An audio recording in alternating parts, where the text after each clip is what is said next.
Today we'll be talking about the gruesome incident of gang rape that was committed against the 19-year-old Dalit girl in the Hathras district of UP. 2 weeks after the crime was committed, the girl finally succumbed to her injuries on the 29th of September.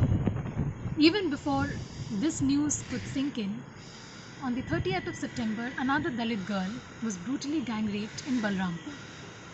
These incidences and many more raise important issues regarding not only the frightening regularity with which incidences of violence against women are increasing in the country, but also how important the issue of caste becomes when we understand and define sexual violence being committed against women in a caste-based society like India. What is important in this particular incident was that far from ensuring justice to the victim and the family, um, the girl's body was forcefully cremated by the state officials. And even today, the family continues to face violence and exploitation in the hands of the upper caste in the village. Um, More so, the evidence was also destroyed, and occurrence of rape was also ruled out, saying the presence of semen were not found in the samples of the victim. Here, it is important to raise two issues. One is that the sample was sent to the forensic lab 11 days post the commitment of the crime. Secondly, presence of semen is no conclusive evidence of non-occurrence of rape. The amendments that were the amendments in the rape law post the Nirbhaya incident shows that the definition of rape has been expanded to include any kind of penetration in the body, and it's not just limited to penile penetration, which also shows um, that in this particular case,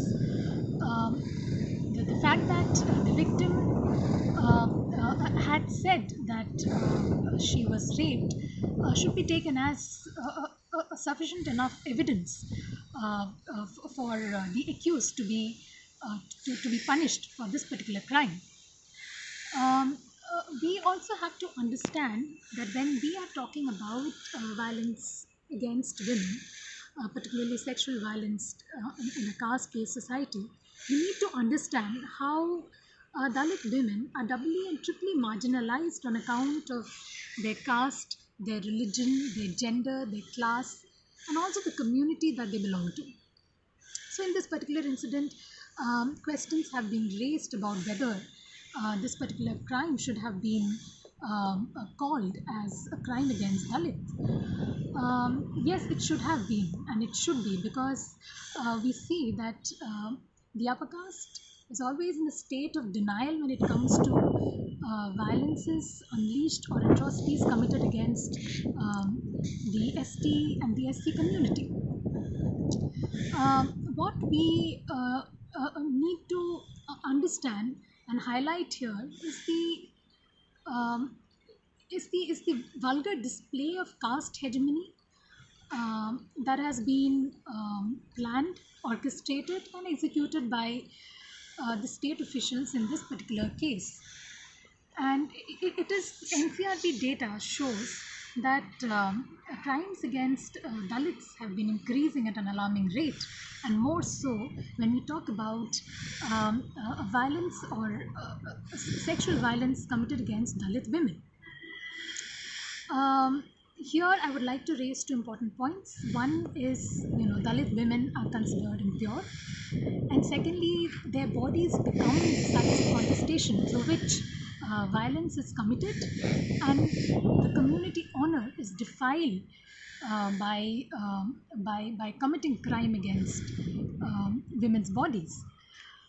Here it is very important for me to bring to light a very interesting quote by Kamla Wasim, where she says that in the event of rape, it is not the woman that loses honor, but the rapist, because a woman's honor is not placed on her vagina, and it is not through the defiling of the women's body or outraging her modesty, that the community honor is defiled. So it's very important for us to see the intersecting factors that should be brought to light when we talk about this whole issue of sexual violence in our society, and not just limited to a very narrow understanding of violence against women, because women are also not a homogeneous community, and there are various intersecting factors that play an important role when we talk about violence in a very patriarchal and a misogynist society like India. Today, we have the General Secretary of AIDWA, All India Democratic Women's Association, Mariam Dhavle, talking about this particular Hathras incident in the light of the protests that have erupted in the country. I now hand over to Mariam Dhavle so that she can throw light on this particular issue. Thank you.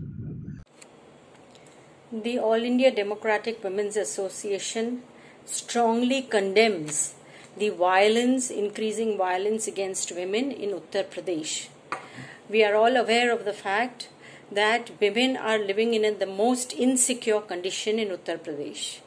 The Hathras incident that has happened, that has brought this whole case of violence into the forefront. This young 19-year-old Dalit girl was brutally gang raped, brutally beaten up, to the extent where her spine and neck was broken. She was not given proper treatment. The family has said that the complaint was not being taken by the police. The whole incident was handled in a light manner. And finally, when her situation became very serious, she was shifted to Delhi, where she passed away. Now, all the facts that are coming out, the Yogi government, to protect the culprits, they are trying to give a totally false picture in the case, saying that there was no gang rape. When the girl has said it, she was in extreme pain. She was in an extremely delicate condition. The police have totally failed in their duty to protect women in Uttar Pradesh. The Yogi government has totally failed.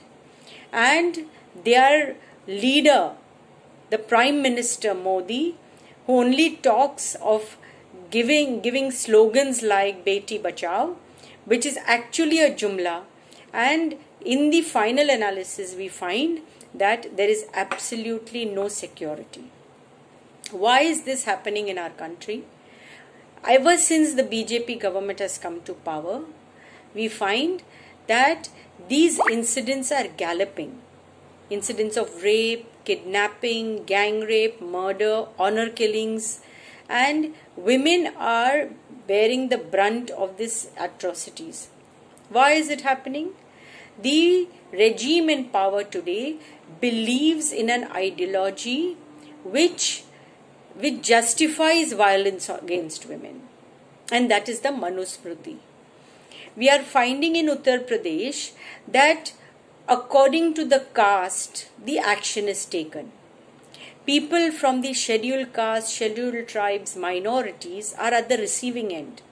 Today, instead of giving protection to the family, they have put the family of the victim girl in house arrest. They are allowing nobody to meet them. What is this government so scared of? It is a shameful thing that such a government is ruling independent India.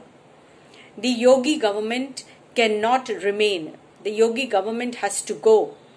If it has little shame also, it will resign. All the officers who were actually handling this case and are accused of dereliction of duty, be it the police, be it the administration, all of them, action should be taken against them. It happened during the Unnao case. The CBI had said that 3 IPS officers and 1 IAS officer was found guilty of dereliction of duty. But till today, no action has been taken against them. What does this mean? This means that Yogi Adityanath, the Chief Minister of Uttar Pradesh, is giving a signal to all the goons and criminals to whom they are giving political patronage that whatever crime you do, and crimes against the scheduled caste, scheduled tribe, minority and women will be taken lightly. Do not worry, you will not be persecuted. This is what prosecuted. This is what the Modi government and the Yogi government is giving the signal. And that is why you see conviction rates are also extremely low. And that is why the entire country has to stand united, whichever caste, community, religion we belong to.